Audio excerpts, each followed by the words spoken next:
Ternyata menjelang pelaksanaan pemilihan presiden 2024 mendatang, melihat pendukung Pak Anies Baswedan, saya merasa dejavu. Keinget apa yang terjadi pada 2017 lalu. Mengapa para pendukung baik partai maupun individunya sering begitu-begitu saja. Sudah orangnya orang lama, isunya juga tidak ada yang baru. Caranya menyampaikan juga sama saja, ya nyinyir begitu. Kalau kita mengingat tahun 2004, tahun 2012, dan tahun 2014, di mana Pak Jokowi berproses menjadi wali kota, gubernur, dan presiden, kayaknya tidak begitu deh. 2004, sewaktu berkampanye menjadi wali kota Solo pertama kali, tidak pernah menjelek-jelekan Pak Slamet Suryanto, mantan wali kota sekaligus lawannya di Pilwakot. Tahun 2012, turun di Pilgub DKI. Apa pernah Pak Jokowi kampanye menjelek-jelekan Pak Fauzi Bowo? Coba cek saja jejak medianya. Pun di tahun 2014, dalam berbagai kunjungan ke banyak tempat, Pak Jokowi dan para pendukungnya lebih banyak menawarkan program. Apa yang akan dilakukannya kelak jika terpilih. Bukan sibuk menjelek-jelekan Pak SBY. Pun saat menawarkan program, tidak menyebut apa yang dijalankan waktu itu buruk, tidak bagus, atau bobrok, melainkan bisa dibenahi melalui program yang ditawarkan. Sama sekali tidak mengandung kebencian dan menganggap SBY busuk. Dengarkan saja bagaimana tadi para pendukung bakal capres yang sudah dideklarasikan oleh Nasdem. Jika bisa jawab, apa yang ditawarkan? Perubahan? Perubahan yang apa? Sama sekali tidak jelas. Sedulur kental, sedulur Widya, kita ketemu lagi dalam Ini Dia, Info Terkini Widya.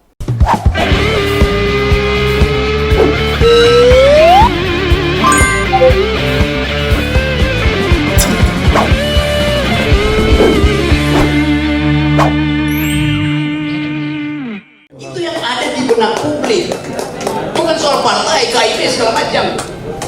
Jadi KIB hanya menumpang pada keresahan publik, itu dasarnya. Demikian juga Nasdem menumpang pada keresahan relawan, ya promosikan Anies duluan. Jadi siapa yang mengasuh Anies? Relawan dari awal itu. Dalam sebuah diskusi yang diadakan di sebuah hotel elit di kawasan pusat Jakarta, terlihat ada Pak Rocky Gerung, Pak Saud Situmorang, dan Pak Surya Chandra. Diskusi itu mengiringi deklarasi KIB. Tapi ini bukan Koalisi Indonesia Bersatu, melainkan kuning, hijau, biru yang melambangkan orang Golkar, orang P3, dan dari PAN mendukung bakal capres Koalisi Perubahan. Golkar diwakili Pak Sirajuddin Abdul Wahad, dan dari P3 ada Pak Habil Marati. Tetapi sayang tidak disebut nama wakil kader PAN mewakili biru.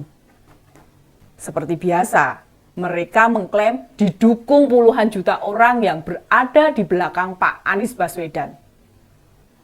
Membaca gerakan mereka sebenarnya ringan. Mereka orang-orang yang kecewa karena dibuang oleh partainya. Sesederhana itu.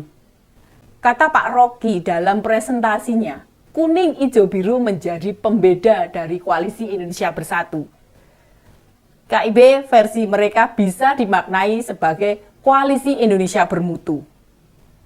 Yang bermutu apanya, Bung Rocky? Mereka saja dibuang dari partainya. Yang paling terasa aneh, Pak Anies dianggap diusung oleh relawan, bukan partai politik. Memangnya bisa begitu relawan mengusung bakal capres? Kapan segerombolan relawan datang ke Nasdem untuk meminta dideklarasikan sebagai bakal calon presiden? Bung Rocky ini nampaknya mengidap insomnia akut. Kelamaan sendiri jadi halusinasinya melampaui nalar akal sehat.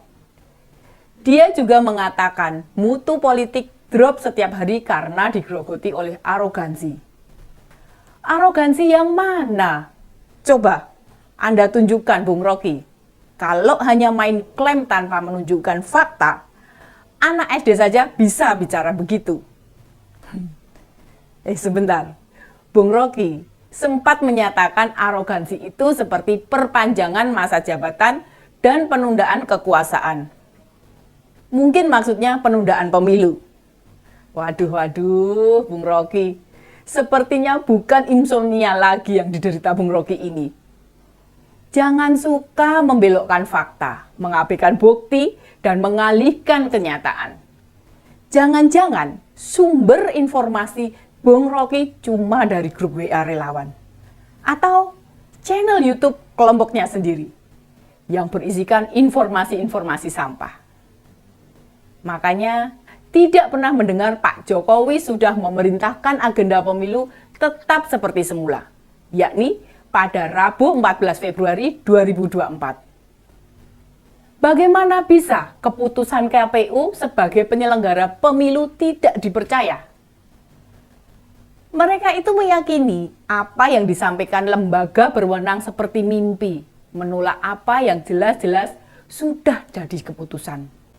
Jadi memaksa apa yang ada di pikiran mereka lah yang harus jadi kenyataan.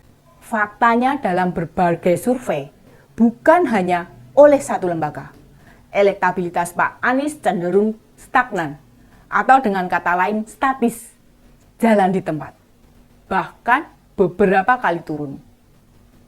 Kata Bung Rocky, lembaga survei dibrief membaca kehendak Pak Jokowi, bukan kehendak publik.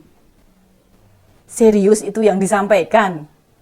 Sebutkan dong lembaga publik mana yang menuruti kehendak Pak Jokowi. Datangi mereka dan suruh menyampaikan metodologi yang disampaikan seperti apa.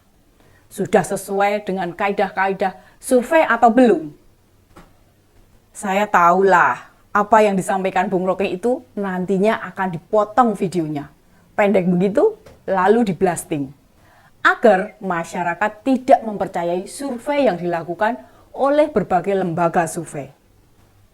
Sebagai mantan dosen ilmu filsafat, kita harus sama-sama akui Bung Rocky ini jago berdebat karena memang bisa membolak-balikan pikiran. Makanya dia diperlukan untuk meruntuhkan narasi-narasi yang menguntungkan kandidat lain. Pak Anies yang sudah jelas diusung koalisi perubahan dan Mas AHY menyampaikan menginginkan perubahan, tapi tidak sampai detik ini Pak Anies tidak pernah menyampaikan apa visinya sebagai calon presiden. Kalau memang benar menginginkan perubahan, apa strategi yang mau diambil agar perubahan itu terjadi? Lah di berbagai tempat saja Pak Anies bilang kalau visi itu tidak penting. Yang penting rekam jejak. Wow, luar biasa menyesatkan pandangan itu. Seorang calon pemimpin di sebuah negara besar nan membanggakan ini, mosok calon pemimpinnya tidak memiliki bayangan. Apa mimpi terbesarnya bagi masa depan bangsa ini? Apa tidak membagongkan sekali mendengar ceramah itu? Jadi gini teman-teman, kalau bertemu pendukung Pak Anies, saya nitip pertanyaan. Apa sih visi Pak Anies yang ditawarkan bila beliau terpilih? Rata-rata mereka akan menjawab perubahan. Lalu seandainya dikejar, dengan perubahan seperti apa? Ya mereka menjawab normatif. Perubahan yang lebih baik. Apa enggak konyol mendengar jawaban begitu? Kalau enggak percaya, coba saja mereka ditanya. Sejak dideklarasikan awal Oktober tahun lalu sampai sekarang tidak jelas apa yang ditawarkan pada rakyat jika Pak Anies menjadi presiden. Simak saja pidato kunjungannya ke berbagai wilayah di Nusantara. Tidak pernah bicara visi. Bicaranya ya cuma bisa menjelek-jelekan Pak Jokowi. Artinya Pak Anies sama sekali tidak punya mimpi besar yang ideal. Hal yang sama juga diidap parpol pendukungnya. Coba tanya PKS, Nasdem, dan Demokrat. Sebenarnya Pak Anies didorong mewujudkan perubahan. Itu perubahan pada apa? Apa sih yang mau diwujudkan dari perubahan itu? Spesifiknya seperti apa? Dijamin mereka pasti kebingungan. Demikian info terkini Widya, sampai ketemu lagi di Ini Dia berikutnya. Salam sedulur Kendal, sedulur Widya. Salam.